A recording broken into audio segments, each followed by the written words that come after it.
Neste segundo bloco, nós temos o prazer de receber aqui no estúdio o advogado César Nantes, já que o Brasil possui uma imensa população de animais domésticos e, naturalmente, considerado, inclusive, o terceiro maior do mundo, e muitos deles residem em condomínios fechados. E tem muitas problemáticas, reclamações que às vezes são mal conduzidas por conta de desconhecimento da própria população. César, muito obrigado. Você que atua na área condominial, é muito importante passar esse esclarecimento diante desse fato que tem, cada dia que passa, ocupado mais espaços nos condomínios, que são os animais domésticos.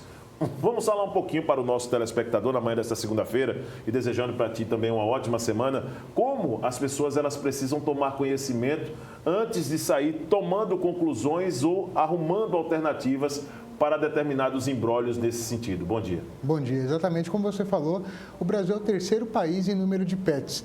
Se a gente pensar que quase metade das pessoas residem em condomínio, a gente imagina que metade desses animais estão nos condomínios. Verdade. Por isso que recentemente o STJ se posicionou que o condomínio ele não pode restringir animais nos condomínios, nem por tamanho, nem por quantidade, mas desde que não interfira na saúde, segurança e sossego, né? Inclusive, esses animais em condomínios, eles aumentaram muito durante a pandemia. E no pós-pandemia começaram a dar muito problema. Naquele momento, as pessoas dentro de casa acabaram trazendo animais domésticos e quando elas saíram para trabalhar, aqueles animais começaram a dar trabalho no condomínio, como? Por excesso de barulho. Então, o condomínio ele tem que conduzir, tem que existir uma harmonia, mas aquele tutor que está optando em ter um pet no condomínio, ele também tem que saber que ele tem que cumprir regras, porque a coletividade não pode sofrer consequências da escolha dele. Agora, quando se fala desse número de casos, né, o número de ocorrências tem crescido mesmo, César? Você tem sido, por exemplo, como um especialista na área condominial, tem sido bastante solicitado para resolver determinadas situações e quais são as mais recorrentes? Sim. Eu posso falar hoje com certeza que o maior problema de reclamação é barulho. E entre as maiores reclamações de barulho estão pet. Não sempre é relacionado a barulho pet, às vezes até a questão de limpeza, né? Aquele tutor que anda com o animal e que não providencia a limpeza, às vezes até cheiro que de dentro da unidade fica externo, então o síndico ele tem que tomar providências, até porque inclusive uma sentença aqui de Maceió, muito bem proferida, mas acabou viralizando nacionalmente quando o juiz fala, o animal não pode latir e se latir vai ter uma multa diária. Aí muita gente fala assim, mas como vai impedir o animal de latir? Claro. Só que se o animal está latindo muito, ele não pode residir no condomínio, porque ele está atrapalhando a coletividade. Então, animais que interferem de forma negativa, eles são retirados. Ordens judiciais retiram. Então, mensalmente, eu consigo ver sentenças que retiram animais. Logicamente, isso tem que ser transitado em julgado, precisa existir, tem que ter um bom senso de ambas as partes.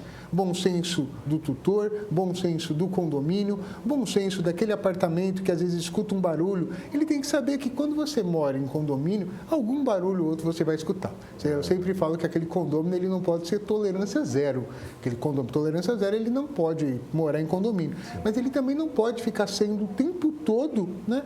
Porque eu falo, muita gente gostaria de ter um pet. Por que ele não tem? Porque ele fala, vai fazer muito barulho, ou vou ter que fazer limpeza, tem cheiro. Então, se ele optou em não ter o pet, ele não pode sofrer essas consequências de quem optou em ter o pet, né? É porque existiam convenções que proibiam animais. Falam, nesse condomínio não pode, isso é proibido. Existem convenções que falam, só pode ter animal de pequeno ou médio porte. Também não pode. Porque, às vezes, um animal de pequeno ou médio porte late mais do que o de grande porte. Com certeza. Né?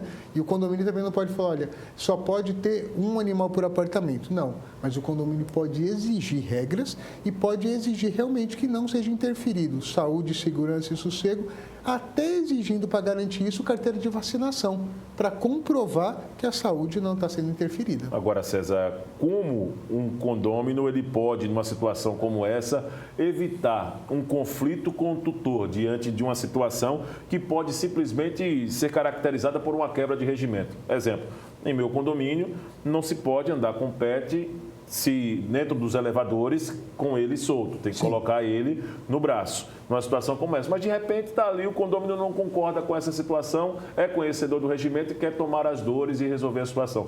Como juridicamente isso pode ser evitado? Sim. Eu falo que o nosso judiciário, ele tem centenas de processos protocolados diariamente que poderiam ter sido resolvidos no âmbito amigável.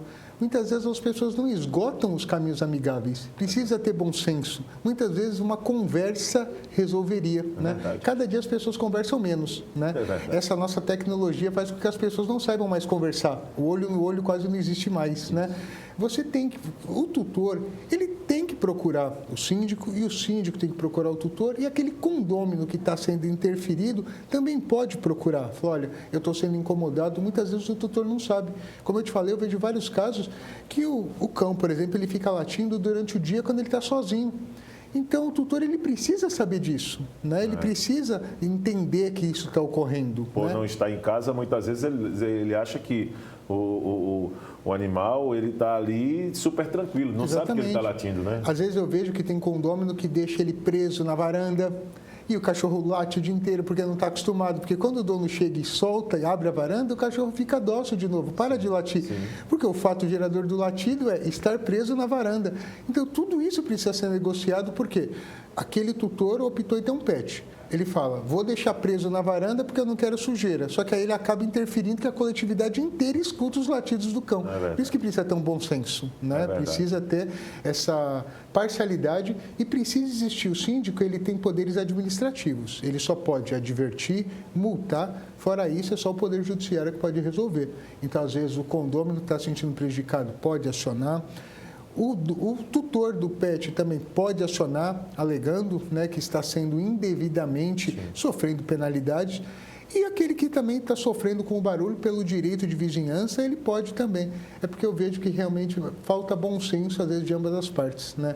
Muitas vezes tem um cão de médio porte, mas que ele amedronta as pessoas dependendo da raça. Não, American Bully, aparentemente, é um cão dócil, né? O cão que mais ataca, isso comprovado, é o Pinscher.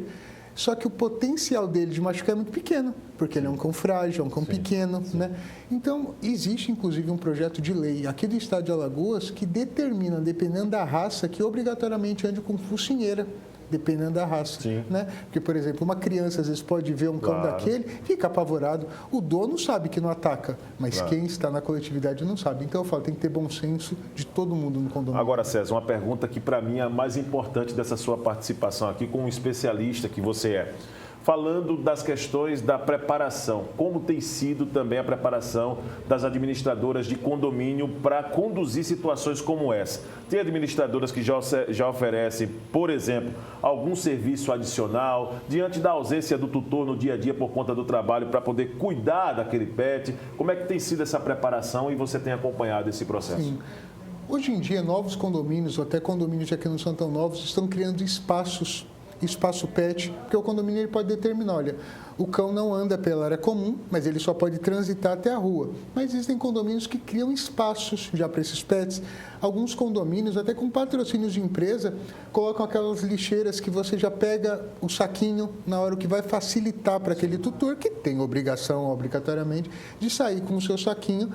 E existe hoje em dia uma profissão que eu vejo que está cada vez mais aumentando, que são aquelas pessoas que saem para passear com os cachorros, né? Existem empresas que já oferecem isso, né?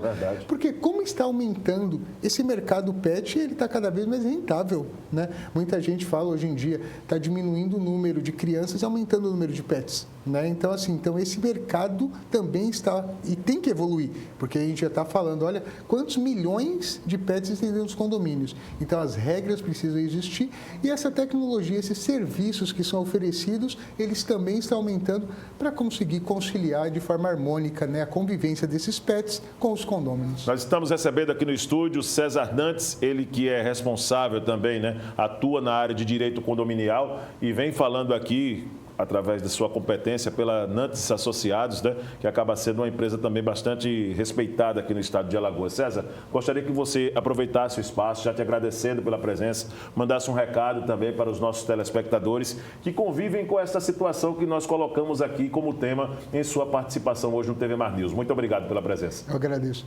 Logicamente, eu reforço e finalizo falando do bom senso, né? O bom senso do tutor, o bom senso do síndico, o bom senso do condômino, que às vezes ele sabe que ele vai ter um barulho, que ele vai ser interferido.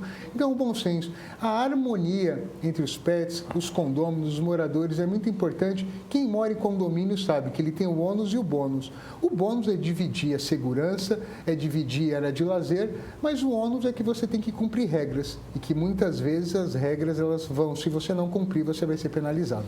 César Nantes, conversando conosco aqui no estúdio aqui da nossa TV Mar, em mais uma participação do TV Mar News. Volte outras vezes, meu amigo. Até a próxima. Estamos juntos. Ótima semana para você. Nós vamos agora a um rápido intervalo. Na volta teremos o terceiro e último bloco aqui do TV Mar News, com a participação de Arnaldo Ferreira e outras novidades aqui na sequência da nossa programação. Continue conosco. Voltamos já.